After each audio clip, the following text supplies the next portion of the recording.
जय श्री माताजी. गेम खेळून सगळ्यांना मजा झाली असेल मला वाटतं. आता आपण पुढच्या सेशनला सुरुवात करूया, जो की आहे की संयोजकपतीने अभ्यास कसा करावा, आपले मार्क्स वगैरे असतात ते कसं वाढवावे. तर अग्नी देवतेच्या साक्षीने इडा पिढा कळू दे, अज्ञानाचा अंधार दूर सारोणी आळस आमचा पळू दे.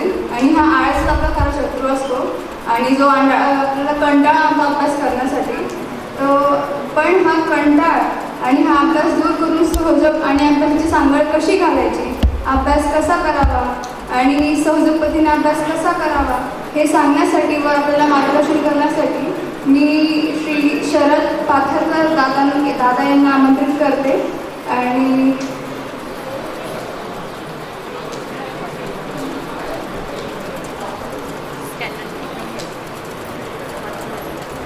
प्रत्येक ठिकाणी आम्हाला मार्गदर्शन करावे करिअरसाठी.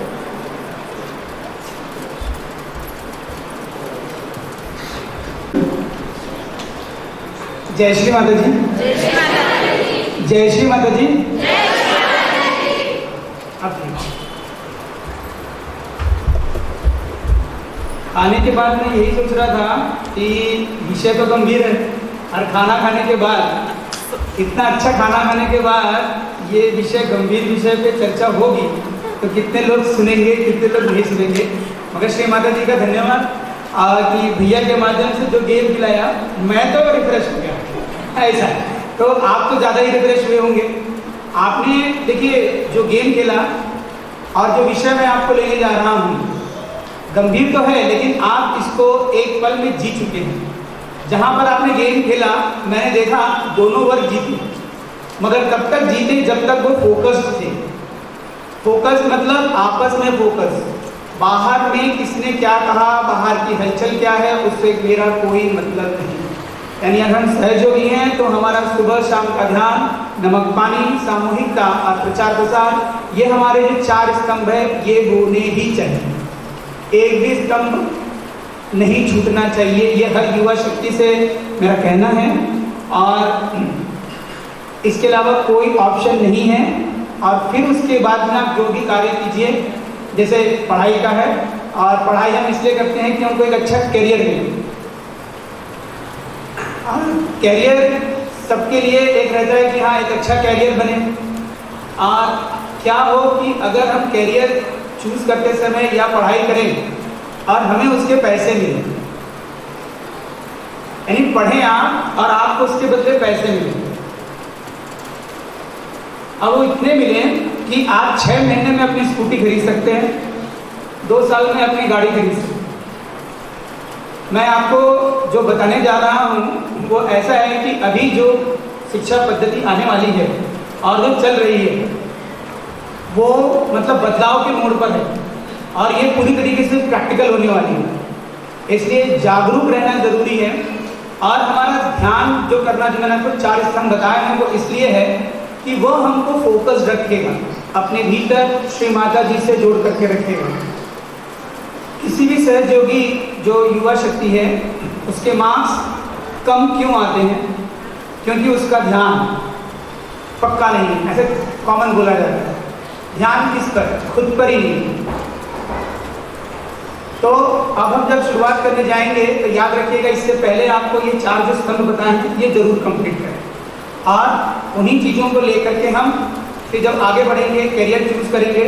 मैं 10th क्लास में चालू करूँगा, लेकिन उससे पहले श्री माता जी का एक वीडियो आपको प्ले करके बताऊँगा. वो इसलिए श्री माता जी आपकी समस्त चिंताएं जो करियर संबंधी है, चाहे वो दीदी लोग हो या भैया लोग हो, मुझे हिंदी आती है ज़्यादा, मैं फ्लुएंट हूँ तो कोशिश करिएगा मुझे समझने के लिए. बाकी श्री माता जी की स्पीचेज ही हैं, ठीक है. ये स्पीच इंग्लिश में है और इसमें श्री माता जी ने कहा है कि सहज पद्धति से ही जो भी आपके सम्मुख आएगा वो करियर वो आपके लिए सही है, उत्तम है. इसका एक उदाहरण दिया है कि एक भौतिकी के एक छात्र थे जो स्नातकोत्तर कर रहे थे. इनसे मैं आपको वीडियो से पहले समझा दे रहा हूँ कि कैसा है कि आप उस चीज़ को समझ सकें, क्योंकि उसमें हिंदी के कैप्शंस नहीं हैं. ओके, तो वो मतलब उन्होंने वो ध्यान वगैरह करते थे तो उनको ऐसा हो गया कि उन्होंने जैसे हम नहीं कभी ध्यान स्थिति में रहते हैं लेकिन पता नहीं ऐसा कार्य हो जाता है, पता ही नहीं चलता, फिर बाद में बोलते ये कार्य भी हो गया, अच्छा तो है मगर ये हो कैसा गया, उसके पीछे रीज़न नहीं रहता। तो उन्होंने गलती से माइक्रोवेव कन्वर्जन स्विच बना दिया था, वर्ल्ड में वो पहले व्यक्ति थे और वो सहज योगी थे। लेकिन हर रिसर्च के पीछे एक रीज़न देना पड़ता है, उसका कंक्लूजन देना पड़ता है, रिजल्ट एंड डिस्कशन एक शिक्षण होता है जिससे पूरा समझाना पड़ता है वैज्ञानिकों के सामने। अब उनको ये समझ में नहीं आया कि भैया अब ये हो तो गया है, लेकिन जब मैं ये कर रहा था तब तो मैंने तो श्री माता जी को भी अपने चित्त में रखा था, तो अब ये हुआ कैसे, ये मुझे समझ में नहीं आया। वो श्री माता जी के पास गए, श्री माता जी अब मैं क्या करूँ? श्री माता जी हंसे। आज श्री माता जी ने बोला जब तुम बताना तो मुझे सिर्फ अपने चित्त में रखना, ये शब्द ध्यान रखिए। श्री माता जी जरूर ये बोलेंगे, उसको ध्यान रखिएगा। श्री माता जी ने कहा आप मुझे अपने चित्त में रखिएगा और फिर बोल दीजिएगा। Rest is the history. वो पहले व्यक्ति थे जिन्होंने माइक्रोवेव कन्वर्जन स्विच बनाया था इस पृथ्वी पर, ठीक है, और वो सहयोगी थी। अब हम वीडियो प्ले करेंगे और वो चीज़ सुनेंगे और देखेंगे।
यह वह क्षण है जब वो श्री माता जी के पास आते हैं, बोलते हैं श्री माता जी अपने क्या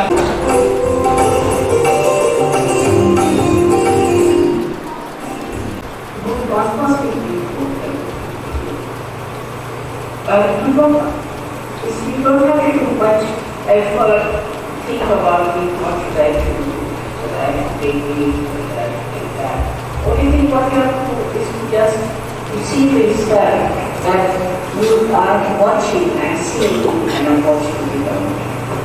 I allow the opportunity to appear for you. Yeah?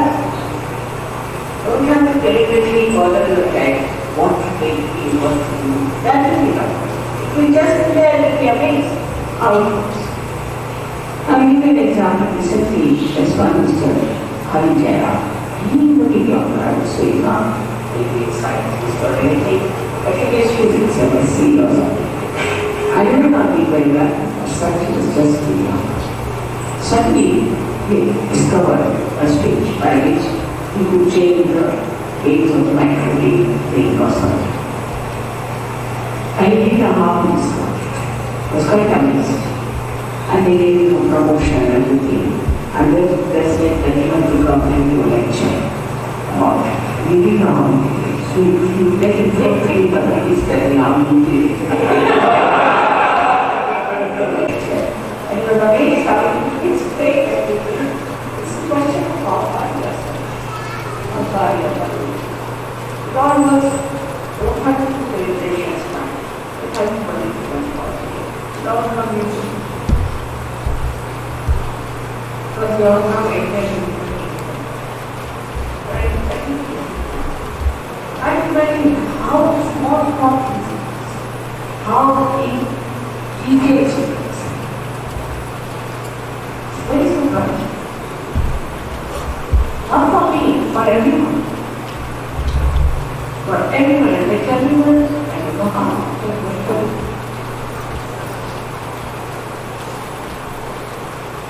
So, when you are resolved in that motion, the motion is up and down. There you are, that's all. So you should really do that motion. It's like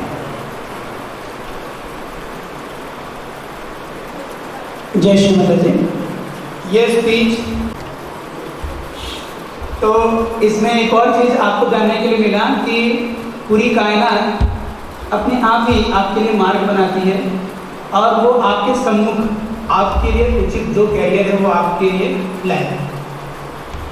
सिर्फ इतना कार्य करना है, हमको जानना है कि मैं जिस कक्षा में हूँ, जिस स्ट्रीम में हूँ, उस लायक कौन कौन से कोर्सेज हैं, मेरे पास किस प्रकार से करियर में चूज करने के ऑप्शंस रख सकता हूँ। बस इतना ही। आखिरी ज्ञान वही आएगा, दोनों हाथ और सहस्त्रार पर आपको फीलिंग आएगी, तभी आप उस कैरियर को चूज कर पाएंगे। अभी यह बात लिख लीजिए, यही आपको जिंदगी में हमेशा काम आएगा। ऑप्शंस बहुत सारे होंगे हर बार। हम ये चीज जरूर रखते हैं, हम ये वाइब्रेशन खुद नहीं चेक कर सकते। दीदी थोड़ा वाइब्रेशन चेक करके बताना। दादा, काका जी, क्यों? आत्म साक्षात्कार तो हमें नहीं लाना, लड्डू बड़े हम खाएंगे, दीदी वाइब्रेशन चेक करेंगे, दादा वाइब्रेशन चेक करेंगे, हम क्यों नहीं? तो ये भी अपने आप से पूछिए। और जैसे आप हर काम को प्राथमिकता देते हैं, ये 4 स्तंभ जो मैंने बताया, इसको कीजिए। अपने आप ही जो आपका मार्ग है, जो श्री माता जी ने स्पीच में कहा है, ध्यान का मार्ग अकेला हर व्यक्ति का होता है, वो अपने आप ही होगा। और आज तारीख लिख लीजिए, और दिसंबर में जब महासम्मेलन है, तब तक आप देखिएगा कि आप कितने ज़्यादा, कितने उन्नत और कितने अच्छे से विकसित कर चुके होंगे। अपने आप को झांकने की कोशिश कीजिए, अपने भीतर झांकने की कोशिश कीजिए, ज़रूर आप वो बन पाएंगे जो आपने जो सोचा उससे तो कम से कम बेहतर होंगे। तो चलिए शुरू करते हैं। कैरियर ऑप्शंस जो हैं, सबसे पहले शुरुआत हम करेंगे 10वीं क्लास के बच्चों से।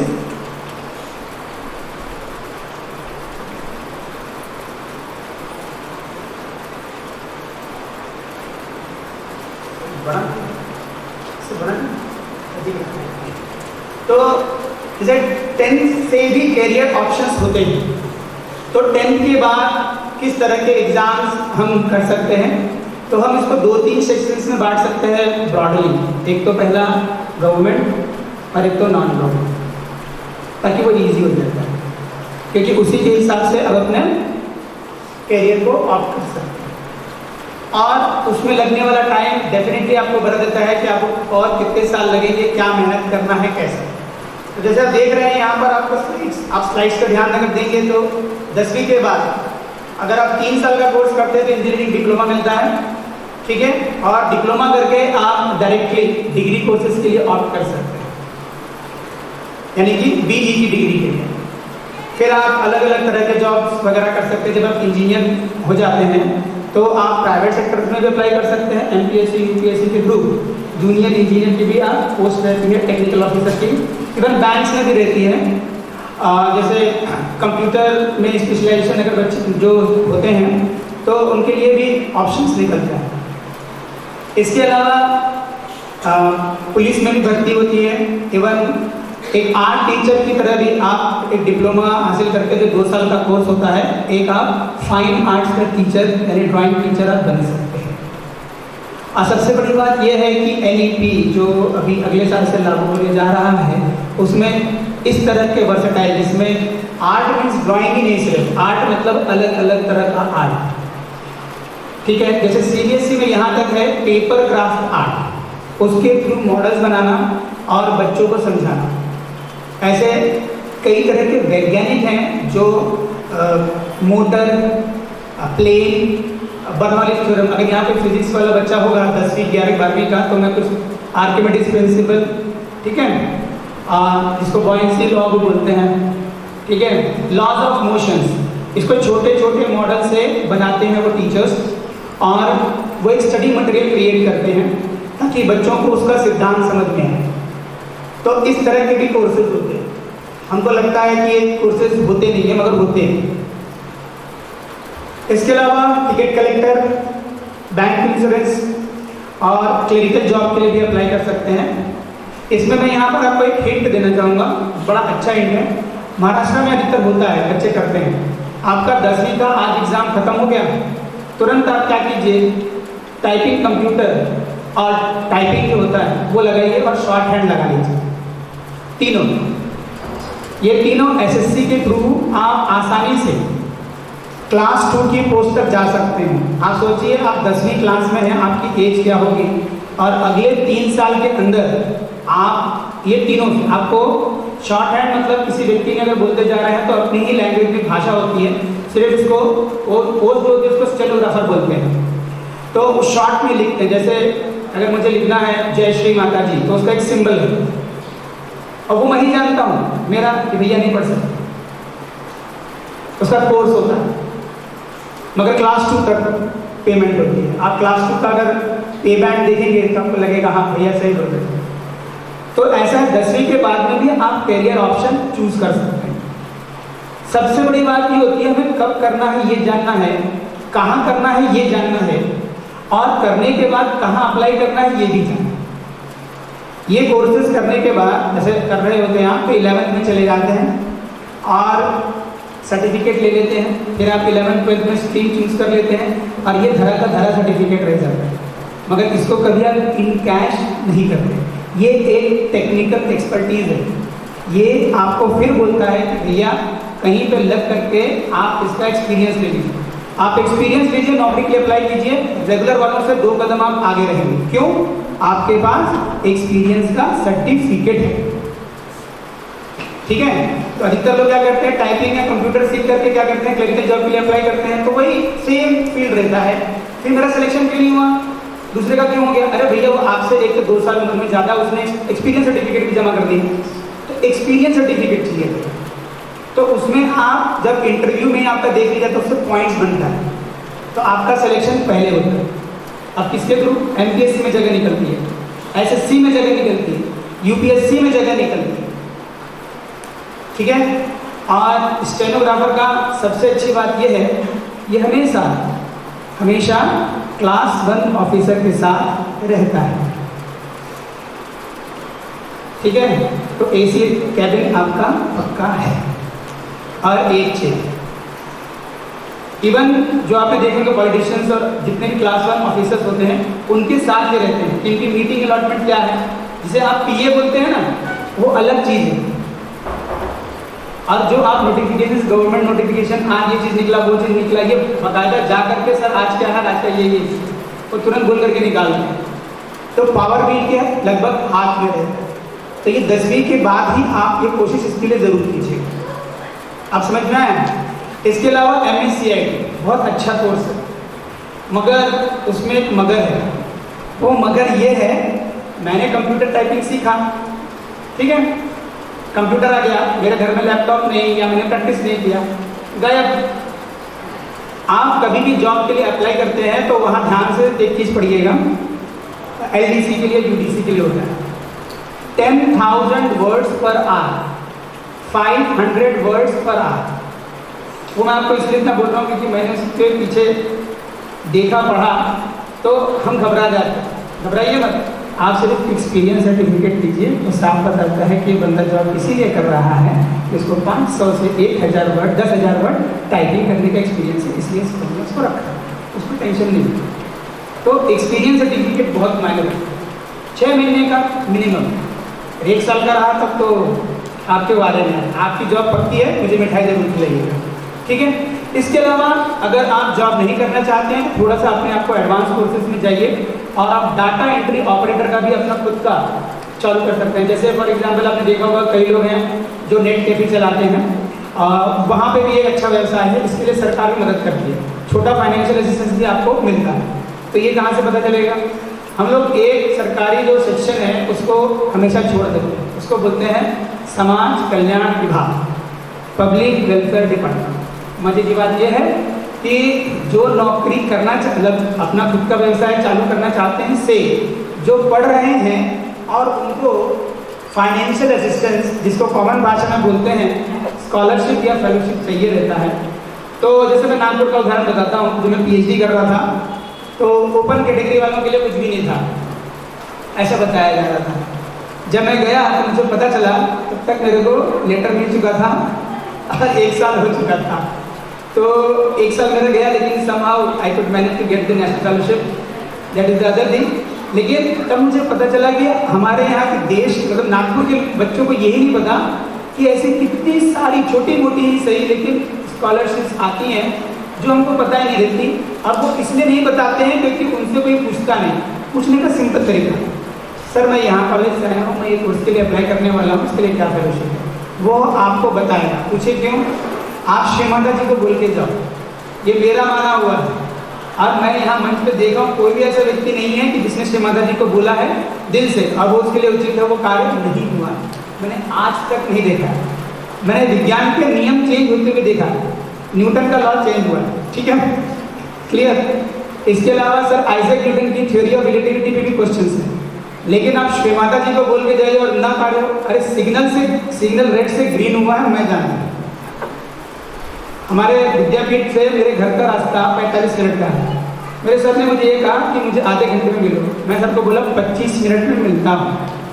हमारे सेमिनार में ऐसे बता, कभी करिएगा मत, लेकिन आपको बता रहा हूँ, मतलब श्री माता जी जल्दी जाना है, सिग्नल ग्रीन चाहिए। पता नहीं कौन ऐसा बोलता है, बिल्कुल नया नया था, मुझे सिर्फ 2 महीना हुआ और ऐसा लगता था कि श्री माता जी मेरे हर बात मतलब जो मैं बोलूँगा वो हो जाए, ऐसा लगता था। और भैया 12 सिग्नल है कामटी से लेकर के पूरा पहुंचने में, 12 के 12 ग्रीन हो गए। मैं कहीं ब्रेक नहीं मारा, अगर गया तो पॉसिबल नहीं कि 60 की स्पीड से आएगा। नहीं ना सर, 60 की स्पीड से मेरी मम्मी मेरे को छोड़ेगी नहीं। उनको बोल के आया गाड़ी तभी चलाऊंगा जब 40 से चला। ऐसे कैसे पहले ग्रीन आए, सभी सिग्नल ग्रीन है, कुछ भी फेंकता है। तो जहाँ जॉब करता हूँ वहाँ से फिर वही सिग्नल सेम टाइम वर्धमान नगर में, तू तो आएगा 45 मिनट में, आता ना सर 20 मिनट में, फिर ग्रीन, फिर पहुंच गई। कहने का मतलब ये मैं ये नहीं बता रहा मैं बड़ा हूँ, मैंने यहाँ देखा है श्रद्धा ही होती है। और ऐसा रखिए कि आप जो मांगेंगे वो तो अलग बात है, लेकिन बोलिए श्री माता जी को जो आपको उचित लगता है। आदि शक्ति माँ मेरे लिए वह उचित है, ठीक है। तो एक छोटा सा हम करेंगे कोशिश, थोड़ा सा उस लयबद्ध तरीके में आगे बढ़ने के लिए। कभी भी आप कहीं पर भी हों, अगर आपको थोड़ा सा भी ऐसा लगता है श्री माता जी मेरे पास, मेरे अंदर, मेरे भीतर, मेरे बाहर होना चाहिए, ये 3 छोटा सा एक्सरसाइज है जो हमको हमारी एकेडमी जो पिपला में है वहाँ सिखाया गया था। और मैं अक्सर अपने स्टूडेंट्स जिनको मैं मतलब श्री माता जी के माध्यम से रियलाइजेशन दिला दिया हूँ तो वो करवाता हूँ, आप करिएगा। ऐसे हाथ करिए और ये लेफ्ट हैंड जो है, ठीक है, आप आराम से करिएगा, ठीक है। और आप अभी करके देखिए। सहज जी की सबसे सुंदर बात क्या मालूम है, और मैं माना क्यों, इतना प्रैक्टिकल है, नहीं इससे भी जल्दी है। आप करके देखिए, इसमें मुझे आधा सेकंड लगता है, इसमें सेकंड ही नहीं लगता। अभी देखिए वाइब्रेशन चालू हुआ। ये हाथ को आप ऐसे उठाइए, अपने कमर पर रखिए और यहाँ से रखते हुए सीधे आना है। श्री माता जी मैं आपको जानता हूँ, श्री माता जी मैं आपको ही मानता हूँ, लेकिन पूरी तन्मयता के साथ बोलना है। श्री माता जी आप ही मेरी गुरु हैं।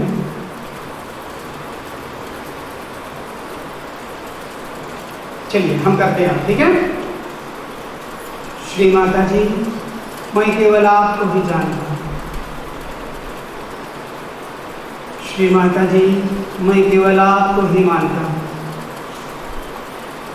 श्री माता जी केवल आप ही मेरी गुरु।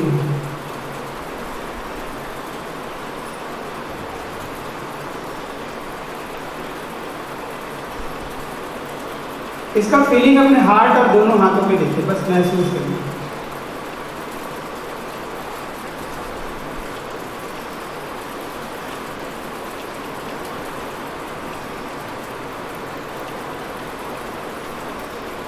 थोड़ा सा भी कम लगता है तो दोबारा करिए, ज़्यादा लगता है तो भी दोबारा करिए।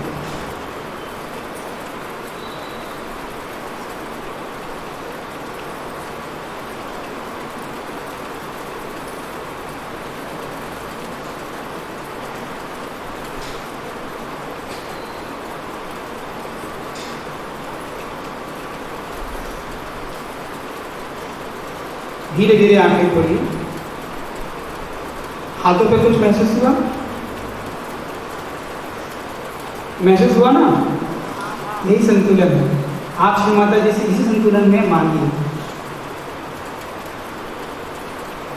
नहीं मांगा जाता ना, बस हो जाएगा। आपकी इच्छा वहां तक पहुंचती है। ठीक है, आगे बढ़ते हैं।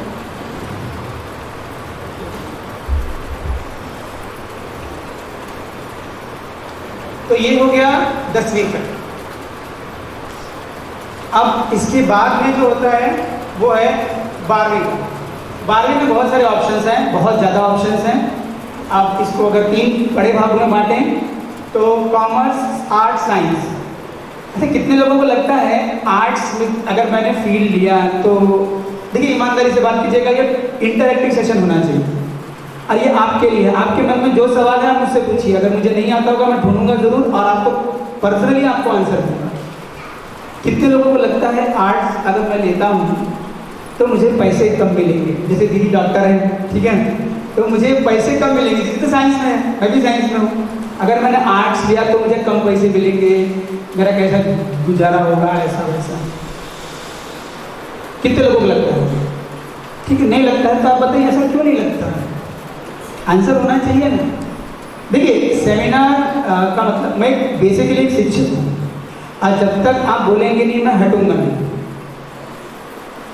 आप बताइए मुझे आर्ट्स लेने के बाद ऐसा इंफीरियर क्यों लगता है, या 90% लोग साइंस क्यों लेते हैं?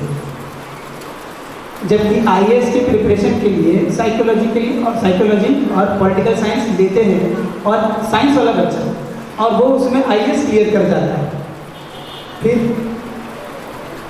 आगे मैं आपको एक ऐसा व्यवसाय बताऊंगा जहाँ $42,000 पर मंथ कमा सकते हैं, और वो सिर्फ आर्ट्स स्ट्रीम में, अभी नहीं, और वो भारत में आ चुका है। $42,000। अगर आपके पास मोबाइल होगा तो $1 आप निकालिए, उसको मल्टीप्लाई 42,000 से कीजिए, आपको समझ में आएगा कि आप एक महीने में कितना कमाते हैं। ठीक है, ओके। तो अब हम 1 बाय 1 जाते हैं।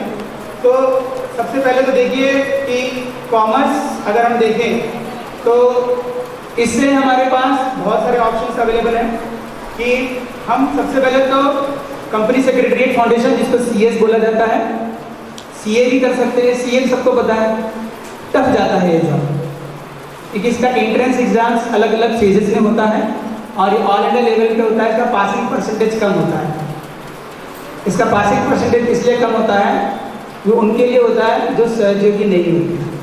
अगर आप डेफिनेटली फोकस्ड हैं, जैसे आप गेम में फोकस्ड थे, मैं सही बता रहा हूँ, और आपके बीच ही ऐसे कितने एक्सपर्टीज बैठे हुए रहते हैं जिनसे आप आइडियाज़ नहीं लेते। आप उनसे आइडिया लीजिए, प्रिपेयर कीजिए अपने आप को। लगे तो कोचिंग, मैं आगे बताऊंगा कोचिंग भी कहाँ करना। आप कोचिंग आप करें, सरकार पैसा दे, ये भी आपको नियम बताऊंगा। ऐसा नहीं है कि कुछ भी फ्री नहीं, मतलब सॉरी सब फ्री, कुछ भी आपको पैसा नहीं लगेगा, ठीक है। लेकिन हमको पता नहीं होता और हम करते हैं तो कहीं ना कहीं हमको गड़बड़ हो जाता है। तो इसके अलावा आप BCom की डिग्री ले सकते हैं।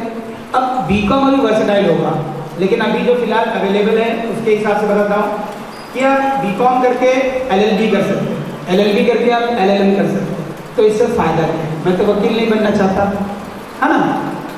आप इसको बोलते हैं स्पेशलिस्ट ऑफिसर, इसको लीगल ऑफिसर करके बैंक्स वगैरह में या गवर्नमेंट सेक्टर में माना जाता है। कैसे समझेंगे? जैसे उदाहरण के लिए समझिए कि कोई व्यक्ति लोन लेने आया बैंक में, लेकिन हर कोई बैंक का एम्प्लॉय गवर्नमेंट डॉक्यूमेंट्स नहीं जानता है ना, तो वो उसको लोन कैसा देगा? तो वो लीगल मैटर सॉर्ट आउट करता है यही पद का व्यक्ति, और ये स्पेशलिस्ट ऑफिसर होता है। सिर्फ राजधानी और उप राजधानियों में ही इनकी पोस्टिंग्स होती हैं, ठीक है। तो ये क्लास 2 से क्लास 1 की पोस्ट होती है, ठीक है। और इसके लिए ऐसा नहीं कि वो क्लरिकल नहीं, आपने LLM क्लियर किया है, ऐड निकलेगी, आप चाहिए डेफिनेटली हो जाता है, क्योंकि इसकी जो बोल सकते हैं कि इसमें कंपटीशन कम होता है, ठीक है। ठीक है, मुझे वो नहीं करना, मेरे को फोर्स में जाना है लेकिन मेरा LLB हुआ है, तो क्या होता है, इंस्टीट्यूट ऑफ मिलिट्री लॉ, उसके लिए अप्लाई कीजिए। हमारे काम की नहीं है उसका ट्रेनिंग, ठीक है, इसलिए बता रहा हूँ। तो ऑफिसर ग्रेड है। एक ऑफिसर जब उसका जो शो होता है, आप कभी कैंटोनमेंट में आकर के देखिए, गजब लगता है जब उसके कंधे पे स्टार लगता है, और जब अपने भाई बहन जब ऐसे अधिकारी बनते हैं तो रियली बहुत अच्छा लगता है। इसी के साथ साथ जैसे कॉल सेंटर में भी जॉब के लिए कर सकते हैं, DED का भी कोर्स अप्लाई कर सकते हैं, और DED का कोर्स भी अप्लाई कर सकते हैं, जो कि मिनिमम 2 साल का होता है, और उसमें भी वो टीचिंग जॉब आता है। आप BCom करके भी DED कर सकते हैं, ठीक है। इसके अलावा आप MCA और MCM भी कर सकते हैं, ठीक है। और ग्रेजुएशन बेस पे गवर्नमेंट की जो जॉब होती है आर्मी में और बाकी सब चीज़ों में भी अप्लाई कर सकते हैं। आर्मी के लिए जैसे NDA, तो NDA तो उनके लिए होता है जिनकी एज अंडर 18 होती है, क्योंकि ग्रेजुएशन आप कर रहे हैं तो आपकी एज बढ़ जाती है, तो उसके लिए होता है कंबाइंड डिफेंस सर्विसेज। और इसमें और अच्छा आपको बताता हूँ कि आप जब ग्रेजुएशन कर रहे होते हैं ना, तो आपके कॉलेज से जो मतलब अटैच NCC यूनिट्स होते हैं उसमें अपने आप को इनरोल कर लीजिए। फायदा बताता हूँ, 12 नंबर फ्री के 1 साल, 3 साल भारत के 36 नंबर, 5 नंबर से 1% बढ़ता है, तो 36 से कितने बढ़ेंगे, ठीक है। इसके अलावा NCC अगर आपने C सेट क्वालिफाई किया है B या A से, तो आप NCC स्पेशल एंट्री स्कीम से डायरेक्टली विदाउट रिटर्न आप सीधे इंटरव्यू के लिए अप्लाई कर सकते हैं। इसके अलावा स्टार्ट सर्विस कमीशन भी अप्लाई कर सकते हैं। इसकी ट्रेनिंग हमारे काम की में ऑफिसर्स ट्रेनिंग एकेडमी, ठीक है। और लेडीज़ के लिए झांसी में होता है, आपने ग्रेजुएशन कर लिया है और फिर आपको मन करता है अब नहीं पढ़ना, लेकिन मुझे किसी तरह आर्मी में हो जाए, फोर्सेस में हो जाए, तो PSI की भर्ती तो निकलती है, लेकिन इसके अलावा जो शायद आपको भर्ती नहीं पता है वो बताता हूँ।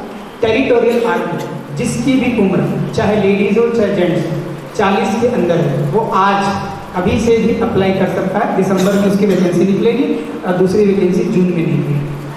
सिंपल रहता है, जो भी व्यक्ति 10वीं तक का मैथ्स पढ़ा है, साइंस पढ़ा है, हाँ UPSC लेवल का इंग्लिश कितना याद है, उसकी बुक मिलती है, वेबसाइट पे ही है, इंडियन आर्मी रिक्रूटमेंट के .org के वेबसाइट पे, वहाँ से आप वो बुक मंगा लीजिए और बुक से आप 1 साल पढ़िए, डेफिनेटली आप आराम से पास कर लेंगे। और उसके जो सेंटर्स हैं पुणे, लखनऊ, भोपाल ऐसी जगह में पढ़ते हैं, तो अगर आपका ध्यान पक्का है एनीथिंग इज पॉसिबल। तो ये भी एक ऑप्शन है कि आप फोर्सेस में आ सकते हैं, ठीक है। अब जाते हैं आर्ट्स में, तो आर्ट्स में भी लगभग इसी तरह का ही ऑप्शन है। आर्ट्स में एक चीज़ ये भी है कि BBA,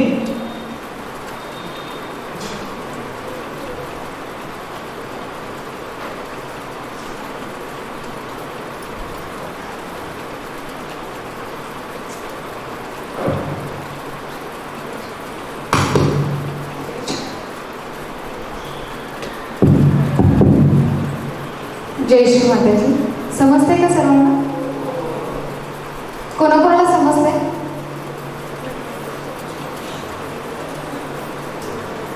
कोणाकोणाला समजत नाहीये? म्हणजे सगळ्यांना समजतंय ना? तुमचे क्वेश्चन्स काढून ठेवा तोपर्यंत। दादाजी सांगताय ते समजून घेण्याचा प्रयत्न करा, जे समजत नाही ते नंतर विचारा। दादा आर्ट्स में भी सेम ही ऑप्शन है, बस वहाँ BCom की जगह BA होता है। अब जिस तरह के सब्जेक्ट का आप करते हैं वो बहुत मायने रखते हैं कि उसी पे ही आधारित आप मतलब मास्टर्स डिग्री कर सकते हैं। और अगर आपने अच्छे सब्जेक्ट चूज किए हैं, जैसे सिंपल बताता हूँ, कम में भी अच्छी पढ़ाई हो सकती है IAS की। तो पहला प्रश्न आता है कि अगर मेरे 60% में साइंस के लिए ऑप्ट करूँ, तो मुझे बताइए, अगर आपको IAS ऑफिसर बनना है, अगर आपका ड्रीम IAS ऑफिसर ही है और एक सिंपल सरल थोड़ा सोचने की बात है, तो अपने पास तो है आइडिया। जब कभी भी आप 10वीं के बाद कैरियर चूज करना हो, 12वीं के बाद अपने पास श्री माता जी, सबसे बड़ा विश्व की, जब पूर्ण विराम बोलेंगे हमारे पास सबसे बड़ी शिव। तो आप आर्ट्स कॉमर्स साइंस किसी भी चूज कीजिए ना, मेरा काम सिर्फ है आपको बताना, लेकिन सिलेक्शन आप श्री माता जी से करिए और फिर आप आगे बढ़िए, ठीक है। तो MBA भी कर सकते हैं। इसके अलावा एक अच्छी चीज़ है जो हम इग्नोर करते हैं। देखिए, आपको हिंदी आती है, इंग्लिश आती है, मराठी आती है। आप बोलेंगे सर मुझे भैया मुझे इंग्लिश नहीं आती है, इंग्लिश आती है मगर उतनी अच्छी नहीं आती, क्योंकि स्पोकन इंग्लिश अलग है, राइटिंग जो होती है वो इंग्लिश अलग होती है। तो क्या करूँ, किसी कोचिंग लगवा लूँ क्या? नहीं, आपको मैं सबसे बेस्ट बताता हूँ, ये मैं खुद करता हूँ, मेरी भी इंग्लिश कितनी अच्छी मुझे पता है। मैं श्री माता जी की सिर्फ इंग्लिश के ही स्पीचेस सुनता हूँ और जो वर्ड नहीं आता वही रोक करके श्री माता जी ने बोला चेस्टिटी नाउन है कि वर्ब है ये देखो, और डिक्शनरी रखे हैं। बाद में पता चलता है कि जो श्री माता जी ने जो स्पीच बताया है और स्पीच में जो वर्ड यूज़ किए उसको मराठी भाषा में बोलते हैं अलंकृत भाषा। मतलब वह भाषा जो कि मतलब एक उच्च श्रेणी की है, और वो श्री माता जी यूज़ करते हैं इंग्लिश में भी, हिंदी में भी और मराठी में। तो आप उनकी इंग्लिश की स्पीचेस सुनिए, आपको डेफिनेटली बहुत हेल्प हो, बहुत ज़्यादा हेल्प हो। और आप उन्हीं को सुनिए। आप थक जाते हो ना, श्री माता जी की शॉर्ट स्पीचेस सुनिए। खुश हो ना, तो श्री माता जी की है वीडियो, मैं आपको प्ले करूँगा, वो आपको देखिए। आपको ये पता चलेगा कि आप सबसे ज़्यादा ग्लूकोज से पहले मतलब आपको एनर्जी मिलती है। Glucose hardly takes 2 to 5 minutes लेते हैं। दीदी भी हैं यहाँ पे, डॉक्टर को पता है, जब तक वो वेन में जाता नहीं, एब्जॉर्ब होता नहीं, तब तक कुछ नहीं होता। और यहाँ तो आपको सिर्फ बस याद करके दीजिए, ठीक है। तो साइंस में हम आगे आते हैं। अगर हम साइंस में देखें तो साइंस में 2 ग्रुप होते हैं, एक होता है बायो ग्रुप, एक होता है नॉन बायो ग्रुप, और एक और ग्रुप होता है जो दोनों को लेके चलता है, ठीक है। तो उनको ऐसा लगता है अगर अपने को नीट मतलब IIT नहीं मिला तो मैं बायोलॉजी ले लूँगा। तो दोबारा वही कि आप पहले चूज़ कीजिए भैया, क्योंकि देखिए मैं केमिस्ट्री का मतलब पढ़ाता हूँ, मैं भी स्टूडेंट भी समझ लीजिए, अभी भी सीख रहा हूँ। केमिस्ट्री एक ऐसी सब्जेक्ट है जो नीट की तैयारी के दौरान, ये बहुत गंभीर शब्द है कि अगर बायोलॉजी वाला बच्चा है तो उसका केमिस्ट्री ही डूबेगा, रही बची खसर फिजिक्स उतार देगा, लेकिन फिजिक्स आपका मैनेज हो जाता है, केमिस्ट्री नहीं मैनेज हो पाता। क्यों? पीरियडिक टेबल पढ़ते समय एक एक्सेप्शन, अगर लेफ्ट से राइट जाएंगे, ऊपर से नीचे आएंगे फिर एक एक्सेप्शन, फिर अगर डायगोनल जाएंगे फिर एक एक्सेप्शन, फिर इधर आएंगे तो exception. Chemistry full of exception. मैं आपको बोलता हूँ, मैं असिस्टेंट प्रोफेसर हूँ, मेरे को 10 साल का एक्सपीरियंस है। Chemistry full of exception. और आपने अगर वेब सीरीज अगर देखा होगा गलती से कहीं पे फेसबुक में, तो वहाँ पर एक बच्चा ही बोलता है कैसे पढ़ूँ केमिस्ट्री, फुल ऑफ एक्सेप्शन। याद क्या रहेगा? फुल ऑफ एक्सेप्शन, ठीक है। तो वहाँ उनको एक एक याद रखना है, हम इस कॉमन सोर्स से थोड़ा अलग है। जब आप प्रॉब्लम हो जिस भी सब्जेक्ट में, आप नमक पानी करते हो ना, वहीं पे आप वो सब्जेक्ट लेके बैठिए, आप ये करके देखिए। अगर नहीं होगा तो आप मुझे बोलिएगा, क्योंकि मैं बताता हूँ सबसे कठिन जो इनऑर्गेनिक केमिस्ट्री और ऑर्गेनिक केमिस्ट्री में रिएक्शन मैकेनिज्म होता है, हवा टाइट हो जाती है सबकी, सॉरी लेकिन है वो चीज़, लेकिन होती है, ठीक है। बच्चे ऑर्गेनिक केमिस्ट्री क्यों नहीं चूज करते हैं, केमिस्ट्री से क्यों भागते हैं? इनऑर्गेनिक ईजी हो जाता है, ठीक है। और फिजिकल रट्टा है, थोड़े से न्यूमेरिकल कर लिया तो मेरा इलेक्ट्रोकेमिस्ट्री हो गया, सरफेस का केमिस्ट्री हो गया, ठीक है। पीरियोडिक टेबल कर लिया तो इनऑर्गेनिक केमिस्ट्री हो गया। लेकिन ऑर्गेनिक केमिस्ट्री कर दिया, एक बोलता है NaNH से रिएक्शन होती है, एक बोलता है मॉलिक्यूल टूट जाता है। याद कौन सा करूँ? जिंक को लेकर के बोलते हैं रिडक्शन कर देता है, उसने जिंक ऑक्साइड ले लिया, अरे तेरी तो मेरा तो ऑक्सीडेशन रिडक्शन रिडॉक्स हो गया, याद क्या करूँ? तो वहाँ जब आप उसको ध्यान से देखते हैं कि अगर आप नमक पानी में लेके जिसको बैठते हैं तो आप उस चीज़ को क्या करते हो, फोकस कर पाते हो। जैसा आपने गेम नहीं किया, मैं दोबारा वही बोलूँगा, जिंदगी भी एक गेम है जहाँ जो फोकस्ड है तो आप वो ज़रूर सफलता प्राप्त करेगा, चाहे वो कोई भी हो, लड़की हो चाहे लड़का हो। अगर फोकस्ड नहीं है, अगर आप श्री माता जी पे फोकस्ड नहीं है, आप एक पे फोकस रहिए, कैरियर हो जाएगा। श्री माता जी ने पहले ही बोला है, डिवाइन प्रिंसिपल आपने आप ही आपका रास्ता बनाए, ठीक है। तो PCMB जो ग्रुप है और PCB और PCM, तो PCM ग्रुप लेकर के भी आप बहुत सारे अपॉर्चुनिटीज ले सकते हैं।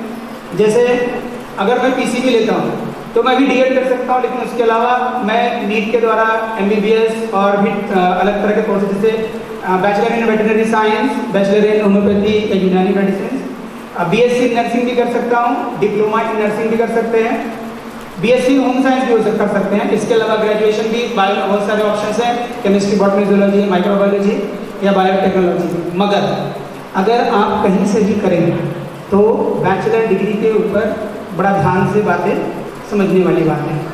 आप कहीं भी करें तो ऐसा हो कि आपको कोई नेशनल या स्टेट लेवल की फेलोशिप मिलनी चाहिए या स्कॉलरशिप मिलनी चाहिए। क्यों?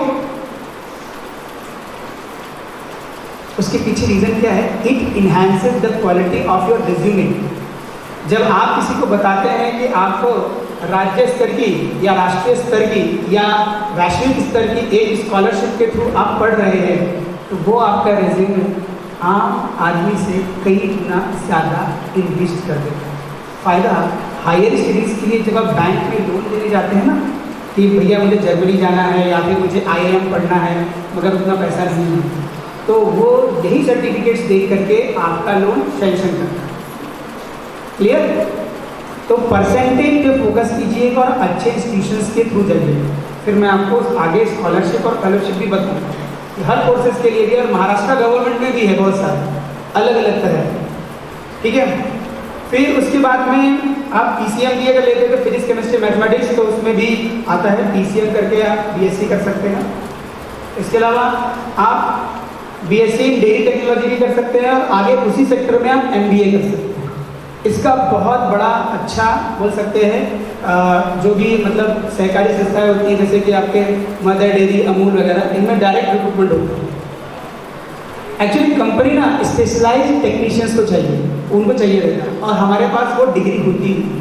तो सबसे पहले जैसे NEP में बोला गया है, हमारे आसपास जो कंपनीज की डिमांड है तो उसमें पहले बच्चों को भेजा जाएगा, उसको बोलते हैं जॉब ऑन ट्रेनिंग, और फिर वो बच्चा हमारे सीख के आएगा कि भाई कंपनी को ऐसा बंदा चाहिए। तो उस तरह का कोर्स जो है कॉलेजेस डिज़ाइन करेंगे, और फिर वो बंदा जब जो अपना डिग्री पूरा करेगा तो वो कंपनी में आसानी से जॉब पा जाए। आज ऐसा होता है कोई भी ग्रेजुएशन किया वहाँ आ जाए, लेकिन अब वो ऐसा नहीं होने वाला। तो इसलिए आने वाले समय में कोर्सेज भी बड़े ध्यान से समझें, स्किल बेस्ड। अगर आपके पास मान लीजिए अच्छी कंपनी है तो देखिए ऐसे कौन सा उसमें पोस्ट है जिसका कोर्स अगर आप करते हैं तो डेफिनेटली आप आसानी से अच्छा पेमेंट पा पाते हैं। घर के पास अच्छा पेमेंट, इससे और अच्छा क्या चीज़ है? अगर बाहर मिलता है और आपको स्कॉलरशिप मिलती है तब तो और अच्छा। लेकिन ये बात याद रखिएगा कि जब भी मतलब आप कोर्सेज ऑप्ट करें तो स्कॉलरशिप आपको मिलनी चाहिए। आप बोलेंगे हमको तो मिल जाता है, कुछ कुछ को नहीं मिलता, तो वो अपना परसेंटेज अच्छा रखें ताकि वो नेशनल या इंटरनेशनल फेलोशिप्स या स्कॉलरशिप के लिए डायरेक्टली अप्लाई कर सकें ग्रेजुएशन बेस पे। और यकीन मानिए कि अगर आपके परसेंटेज अच्छे हैं उसको और आइए, अगर आपका ध्यान अच्छा है तो आपकी पढ़ाई अच्छी है, आपकी पढ़ाई अच्छी है, आपकी परसेंटेज अच्छी है। अगर आपके परसेंटेज अच्छी हैं तो आप बस श्री माता जी से अपनी इच्छा रखिए, वो आपके लिए उचित होगा तो वो ज़रूर सफल होगा। अब जैसे मैंने पहले कहा था कि मैं आप लोगों को 42,000 वाला जॉब का पूछ रहा था आप लोगों से, आप में से किसी ने नहीं बताया। आप में से कितने लोग ड्राइंग टीचर बनना चाहते हैं? गुड, अच्छा। कितने लोग पोइट्री करना चाहते हैं? कितने लोग लिखना चाहते हैं? क्या इनकी लेखनी अच्छी है, अच्छे वक्ता हैं, तो उनके लिए लिटरेरी आर्ट्स ये सबसे अच्छा है परफॉर्मिंग आर्ट्स, जिसमें डांस भी है, म्यूजिक भी है, सिंगिंग भी है। तो ये जो आर्ट्स स्ट्रीम में अभी ये सिलेबस आने वाला है, अगर आपकी हॉबी है तो इसे अपना जॉब प्रोस्पेक्टिव बनाइए। इसमें लिटरेरी आर्ट्स $42,000 पर मंथ है, नेट पे चेक कर सकते हैं। लिटरेरी आर्ट्स कहाँ आप कोर्सेज अच्छे इंस्टीट्यूशन से करिए, वो टाई अप है बाहर के उधर से। एक्चुअली पूरा वर्ल्ड जानना चाहता है कि इंडियन कल्चर है क्या, उनकी ड्राइंग, उनका डांस पैटर्न, उनका म्यूजिक, उनका मेडिटेशन, सब चीज़। लेकिन एक स्किल्ड बेस्ड पर्सन है नहीं जो उसमें उस तरह की डिग्री किया हुआ है। तो ये कहाँ होता है? ये अच्छे विश्वविद्यालय में होता है। और मज़े की बात ये है कि इसके शुरुआती चयन में ही आप हो जाते हो जब सिलेक्टेड, तो आपको अच्छी खासी स्कॉलरशिप मिलती है और इतनी अच्छी खासी स्कॉलरशिप मिलती है कि आप पढ़ते पढ़ते घर में भी भेज सकते हैं। ठीक है? तो इसलिए जो भी आप कर रहे हैं, अगर आपका हॉबी, जैसे देखिए मुझे भी नहीं पता था, लेकिन मुझे एक सेमिनार में पता चला, एक सहजीवी को, जैसे भैया ने आज इतना अच्छा भजन गाया, तो गाना मतलब एक वाद्य बजाना भी आना चाहिए। ये भी परफॉर्मिंग आर्ट्स में आता है, सिंगिंग भी परफॉर्मिंग आर्ट्स में आता है। और आपके स्लाइड पर देखिए परफॉर्मिंग आर्ट्स का भी एक है, dance, music, singing, theatre and martial arts. तो इतना एक्सपोजर अगर मिलता है तो डेफिनेटली आपको इसको कैरियर ऑप्ट करना चाहिए। बशर्ते ये कहाँ आपके आसपास सिखाया जाता है, जिसमें स्कॉलरशिप मिलता है।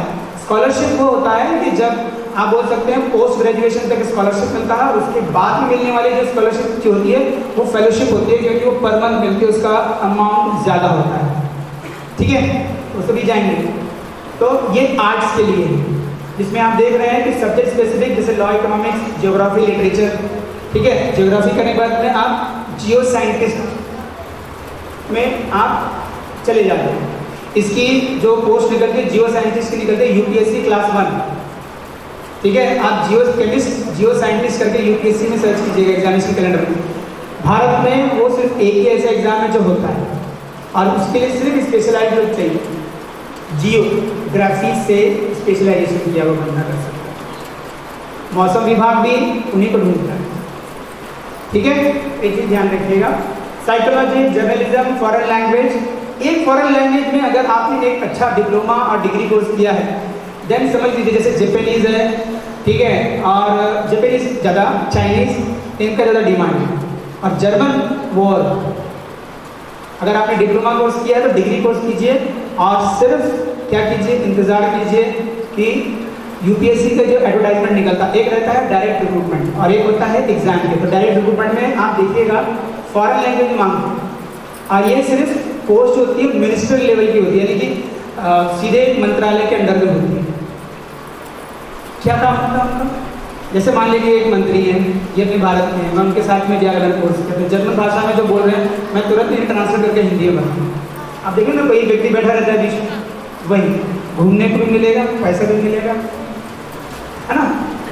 तो इस तरह का कोर्स है। ठीक है, इसके अलावा विजुअल आर्ट्स में फोटोग्राफी आता है, painting, drawing, interior designing and sculpture. याद रखिए सभी कोर्सेज को आप अच्छे इंस्टीट्यूशन से करिए, मतलब विद्यापीठ से। आप जब एफिलिएटेड कॉलेज से करते हैं तो प्रॉब्लम ये आता है कि वो एफिलिएटेड कॉलेज आपको रिक्रूटमेंट का कितना एक्सपोजर देता है, बहुत मायने रखता है। यूनिवर्सिटीज़ में ऐसा होता है कि एक विद्यापीठ का मोहर प्लस उसमें नंबर ऑफ जो स्कॉलरशिप्स और फाइनेंशियल एड जो होता है वो बहुत बड़ा होता है, और विद्यापीठ का स्टैम्प अपने में ही अलग बात है। हाँ, अगर कोई एक रेपुटेड कॉलेज है जिसमें सब चीज़ें अवेलेबल हैं, जैसे भारत के कुछ ऐसे प्रसिद्ध कॉलेज हैं, आजकल पता चल जाता है, आप इसे नोट डाउन कर सकते हैं, NIRF, जो इसे एक्चुअली नेशनल लेवल की रैंकिंग का है। तो वो आप बेस्ट निकाल लीजिए अपने प्रोफेशन के हिसाब से। समझ लीजिए जैसे आपको जर्नलिज्म का कोर्स करना है, तो जर्नलिज्म का कोर्स करना है तो टाइप कीजिए इंडिया टॉप 10 कॉलेजेस, या फिर Maharashtra top 10 colleges in journalism. Top 10 में देखिए कौन सा है, और वो भी देखिए कि उसमें यूनिवर्सिटीज़ है क्या, उसमें वो कोर्स होता है। फिर उसमें देखिए कि स्कॉलरशिप्स कौन कौन सी हैं, आगे जॉब प्रोस्पेक्ट्स उसमें कहाँ से मिलता है, प्लेसमेंट सेल्स होते हैं। तो यूनिवर्सिटीज़ में हर चीज़ जो है नेट के आधार पे होता है, उसके लिए उनको फंड मिलता है, गवर्नमेंट उस चीज़ को बराबर ध्यान में रखती है। तो अगर आपने इन चीज़ों को ध्यान में रखते हुए कोई भी कैरियर ऑप्ट किया तो आपको किसी भी स्टेज पे जो प्रॉब्लम रहता है तो आपको मतलब वो फेस नहीं करना पड़ेगा। फिर इसी तरह कॉमर्स को मैंने थोड़ा और डिटेल में लिया कि जो बहुत छोटा था, इसलिए कि आप सीए फाउंडेशन कर सकते हैं, बीकॉम कर सकते हैं जो 3 साल का है, उसके बाद आप बैंक में डायरेक्टली अप्लाई कर सकते हैं, वहाँ पे प्रोफेशनल ऑफ एमबीए भी कर सकते हैं, उसके बाद बीबीए एमबीए कर सकते हैं, बीसीए कर सकते हैं। सीएस मतलब होता है कंपनी सेक्रेटरी, ठीक है। इसके अलावा आप बैचलर इन आर्किटेक्ट भी कर सकते हैं, डीएड भी कर सकते हैं। इसके अलावा आप बैचलर इन लाइब्रेरी साइंस भी कर सकते हैं, जिससे आप लाइब्रेरियन की पोस्ट पा सकते हैं। इसके अलावा बहुत सारे पोस्ट हैं, जैसे इंपोर्ट एक्सपोर्ट डिप्लोमा है, एमसीएम है, कंप्यूटर टैली कोर्सेज करके भी आप जॉब में लग सकते हैं और फोर्सेज भी जा सकते हैं। ये है पूरा जो अभी मैं बता रहा हूँ आपके सामने है कि पीसीएम जो पीसीबी ग्रुप के लिए क्या ऑप्शन है, एमबीबीएस, बीएएमएस, बीएचएमएस, पीएनवाईएस, बीडीएस, ये तो है। इसके अलावा एलाइड, यानी एलाइड मतलब वो मेडिकल में आते हैं लेकिन उससे थोड़ा अलग है, जैसे नर्सिंग, रेडियोलॉजी है, तो एक्सरे टेक्नीशियंस वगैरह रहते हैं, अल्ट्रासाउंड वगैरह निकालते हैं वो, डायलिसिस टेक्नोलॉजी, मेडिकल यानी कि डीएमएलटी जॉब वगैरह जो है उसमें बैचलर डिग्री। इसके अलावा बायोलॉजिकल साइंसेज में जैसे बायोकेमिस्ट्री, माइक्रोबायोलॉजी, बायोटेक्नोलॉजी, एंथ्रोपोलॉजी और फिशरी साइंस। आजकल इसमें जैसे एम्स के जितने भी अभी नए सेंटर्स खुल रहे हैं तो वहाँ बायोकेमिस्ट्री और माइक्रोबायोलॉजी के भी लेक्चरर्स बनते हैं। तो अगर आपका एमएससी किया हुआ है तो एमएससी करने के बाद आपका नेट है या पीएचडी है उसमें, तो आप डायरेक्टली लेक्चरशिप के लिए अप्लाई कर सकते हैं। जैसे एम्स नागपुर में कुछ महीनों पहले बायोकेमिस्ट्री की जॉब के लिए निकला। इसके अलावा फार्मास्यूटिकल साइंस में तो आपको पता ही है, डी फार्म है और एम फार्म भी है। अगर आप अच्छे इंस्टीट्यूशन से करते हैं तो डायरेक्टली आप अच्छी कंपनी में कम से कम आप नियरली 30 से 45,000 पर मंथ एक फ्रेशर जो पाले आराम से, और एम फार्म के वो बंदा आराम से R&D सेक्शन में जाता है और अच्छे पैसे कमाता है। अब मैंने अगर ग्रेजुएशन कर लिया तो उसके बाद में कुछ प्रश्न रहते हैं, वो चीज़ें उन्हीं को ले रहा हूँ, मैं जल्दी खत्म करने की कोशिश करूँगा। देखिए कि ग्रेजुएशन के बाद क्या करें। अगर मेरा फोकस जॉब आगे नहीं करना है मगर कॉम्पिटिटिव एग्जामिनेशन पढ़ना है, ठीक है, तो उसके लिए मुझे वित्तीय सहायता कहाँ से मिलेगी, ठीक है। ये भी रहता है कि मुझे अगर पीजी कोर्सेज कर रहे हैं, पोस्ट ग्रेजुएशन जिसे हिंदी में स्नातकोत्तर बोलते हैं, वो कहाँ से करूँ, ठीक है। 3 क्वेश्चन, स्नातक यानी ग्रेजुएशन के बाद क्या करें, प्रतियोगिता परीक्षा के लिए मुझे वित्तीय सहायता कहाँ से मिल सकती है, यानी कि आपको घर से कोई पैसा नहीं लेना है, ठीक है। मुझे कौन सा पीजी कोर्स चूज करूँ, तो उसका आंसर है कि पहले आप देखिए डिमांड कौन से कोर्सेज की है और ग्रेजुएशन आपने किस पे किया है, उसमें से लिंक बैठाइए, कोई उस सब्जेक्ट को चूज कीजिए और फिर उसमें देखिए कि उसमें क्या स्कॉलरशिप की स्कीम है। जैसे अगर मान लीजिए जैसे अगर मैं मुंबई यूनिवर्सिटी में हूँ और मैं उस पर्टिकुलर कोर्स को लेकर के देखूँ सबसे बेस्ट कॉलेज कौन सा है और उससे रिलेटेड कोई स्कॉलरशिप है क्या, तो आप उसको ऑप्ट कीजिए, ठीक है। और आजकल क्या होता है कि बहुत सारी प्राइवेट एजेंसीज भी जो हैं या फर्म्स हैं, पब्लिक प्राइवेट फर्म्स के थ्रू, यानी कि होता है जैसे आपने देखा होगा कई कंपनीज हैं, कोई रोड को बनाती हैं, गार्डन मेंटेन करती है, तो उसी तरह वो बच्चों को भी स्पॉन्सर करती है, मगर हाँ परसेंटेज अच्छी है, ये याद रखिए, ठीक है। तो उसका आंसर आता है इधर, छात्रवृत्ति और फेलोशिप, यानी स्कॉलरशिप और फेलोशिप।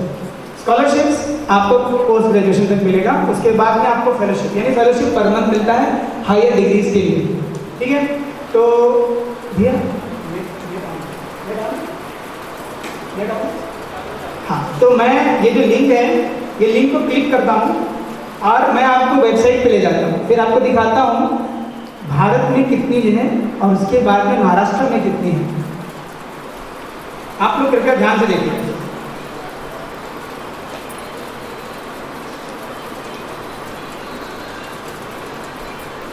ये आप देख रहे हैं सेंट्रल गवर्नमेंट की स्कीम, ठीक है। जुलाई से अक्टूबर तक के बीच में आपको अप्लाई करना है। आप स्टेट गवर्नमेंट की देखिए, यूपी, केरला, उड़ीसा, अब आते हैं महाराष्ट्र। तो देखिए पोस्ट मैट्रिक, मैट्रिक के बाद tuition fees to OBC student, वो भी post matric scholarship for disabilities, tuition यानी फ्री शिप पूरा, state government open merit scholarship.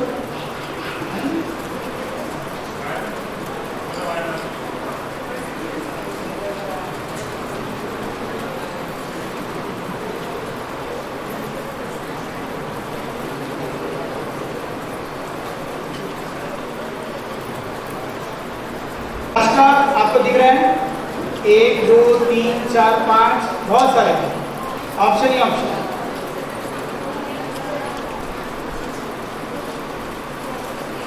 EBC के लिए, ठीक है, पोस्ट मैट्रिक यूनिवर्सिटी के लिए भी है, पीजी इंजीनियरिंग अगर कर रहे हैं टेक्निकल में तो, फिर गर्ल्स के लिए कल्पना चावला छात्रवृत्ति योजना, centrally sponsored post matric scholarship for ST, ठीक है। फिर कुछ भाई बहन मुझे बोलेंगे भैया ओपन के लिए क्या है ना, इसके लिए बड़ा है, लेकिन हाँ परसेंटेज आपकी अच्छे होने चाहिए। आप ये समझिए कि 75% से कुछ भी होगा। अगर देखिए एक सिंपल है जो कुछ यहाँ नहीं है, अगर आप सिंगल गर्ल चाइल्ड हैं, सिंगल अगर अपने माँ बाप की अकेली लड़की हैं तो आप प्रियदर्शनी इंदिरा गांधी स्कॉलरशिप के लिए अप्लाई कर सकते हैं डायरेक्टली यूजीसी की वेबसाइट से, अगर आप मेधावी छात्र हैं और अगर आप अपने यूनिवर्सिटी रैंक होल्डर करते हैं, यानी कि मान लीजिए आप 1 2 या 3 हैं रैंक आपका, तो आप डीएसटी इंस्पायर स्कॉलरशिप आती है उसके लिए भी अप्लाई कर सकते हैं। ये इतनी ऑसम है कि अगर ये स्कॉलरशिप लेकर आप रिसर्च इंस्टीट्यूट में डायरेक्टली अप्लाई करते हैं अपने कोर्सेज के बाद, तो वो जो इंस्टीट्यूट्स हैं वो अपने आपको फंड करके यानी कि रिसर्च असिस्टेंट के पोस्ट पे लगा करके वो आपको पीएचडी करवा देंगे, क्योंकि जानते हैं कि हम जो ले रहे हैं वो स्टूडेंट काफी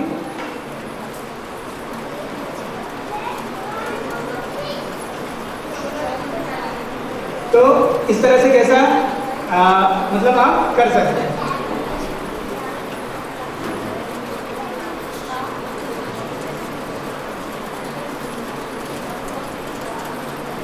ठीक है, अब आते हैं कॉम्पिटेटिव एग्जामिनेशन में फास्ट जाता हूं बंदी की।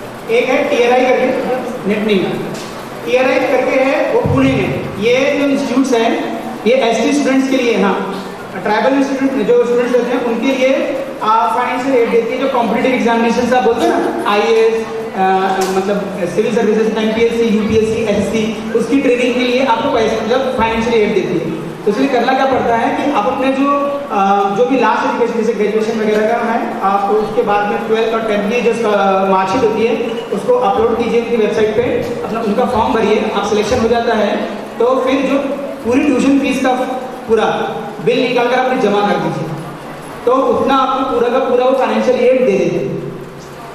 ठीक है, इसी तरह से है बाल्टी करके, तो वो एससी स्टूडेंट्स के लिए।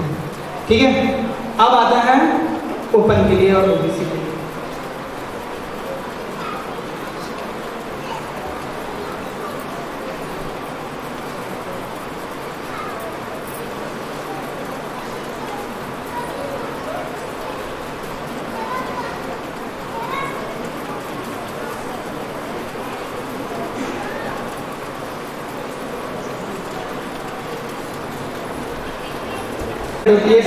ये इसमें एससी ओबीसी सभी के लिए आती है।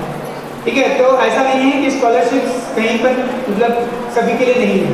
और अगर आप अच्छी यूनिवर्सिटीज़ में देखेंगे, जैसे ओपन, अगर किसी को अगर ये शौक हो कि जैसे फैशन टाइप का, जैसे कॉस्मेटोलॉजी में अगर हो या फिर मान लीजिए कि उससे रिलेटेड प्रोडक्ट्स में हो, तो मुंबई यूनिवर्सिटी और पुणे यूनिवर्सिटी इस तरह के कोर्सेज करवाती हैं। और मजे की बात है कि उनको करने वाली कंपनीज भी बहुत बड़ी है, जैसे लॉरल। ठीक है, और वो स्पेशली सिर्फ लड़कियों के लिए है।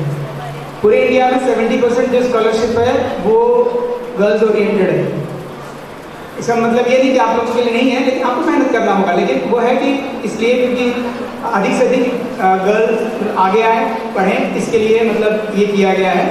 और ऐसा नहीं है कि आपके लिए अभी पहले पता नहीं था, लेकिन आप कोशिश ये करिए कि आपको अगर नहीं पता है तो आप जहाँ भी पढ़ रहे हैं वहाँ से सर्च कीजिए, अपने मोबाइल का सदुपयोग कीजिए और कोशिश ये करिए कि आपको जो भी आप कोर्सेज चूज करें उसमें डेफिनेटली आपको फाइनेंशियल असिस्टेंस मिले।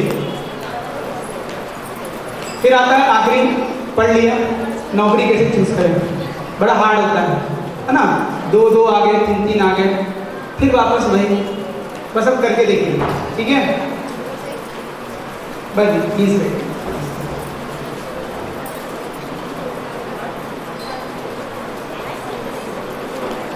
जहाँ शुरू किया था वही आप पढ़िए।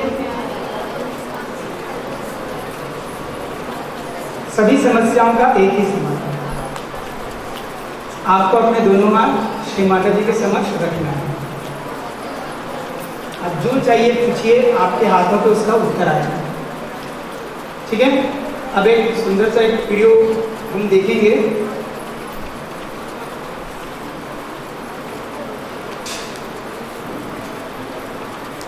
ऑडियो में है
कमी या अधूरा।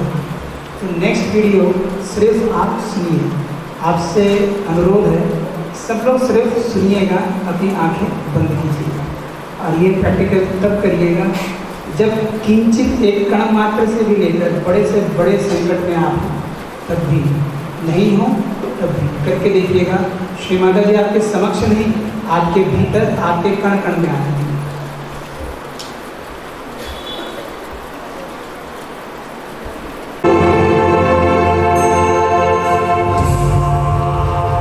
और हर कदम हर जगह आपके साथ हम करें, हर जगह, कहीं पर भी आप हो, कहीं पर भी रहो, हर जगह हम आपके साथ हैं। काया मन वाचा पूर्णतया, ये हमारा क्रम है। तो एक पल भी आप जब भी आप मुझे सिर्फ आंख बंद करके याद कर ले, उसी वक्त मैं पूर्ण शक्ति लेकर सर्व चक्र गदा पद्म गरुड़ रही उठा, एक क्षण भी विलम्ब नहीं लगेगा। लेकिन आपको मेरा होना ये जरूरी है। अगर आप मेरे हैं तो एक क्षण भी मुझे नहीं लगेगा, मैं आपके पास आ। सबको परमात्मा सुखी रखे और सुबुद्धि दे, सन्मति से